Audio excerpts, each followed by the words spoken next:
മധ്യപ്രദേശിലെ ക്രിസ്ത്യൻ കോളേജിൽ ഗണേശ് ചതുർത്ഥി ദിനത്തിൽ ഹൈന്ദവ ആരാധനാമൂർത്തിയായ ഗണപതിയുടെ പ്രതിമ ബലമായി സ്ഥാപിക്കാൻ ശ്രമിച്ചതായി റിപ്പോർട്ടുകൾ. സെന്റ് മേരീസ് കോളേജിലാണ് ഭാരതീയ ജനതാ പാർട്ടിയുടെ വിദ്യാർത്ഥി പ്രസ്ഥാനമായ ABVP-യുടെ പ്രവർത്തകർ ഗണപതിയുടെ പ്രതിമ സ്ഥാപിക്കണമെന്ന ആവശ്യവുമായി രംഗത്തെത്തിയത്.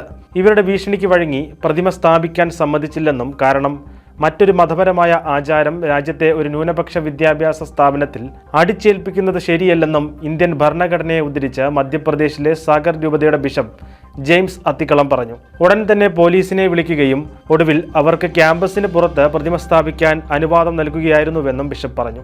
2 പതിറ്റാണ്ടിലേറെ പഴക്കമുള്ള കത്തോലിക്ക കോളേജിൽ ഭൂരിഭാഗം വിദ്യാർത്ഥികളും ഹിന്ദുക്കളായതിനാൽ പ്രതിമ സ്ഥാപിക്കണമെന്നായിരുന്നു ഇവർ പറഞ്ഞത്.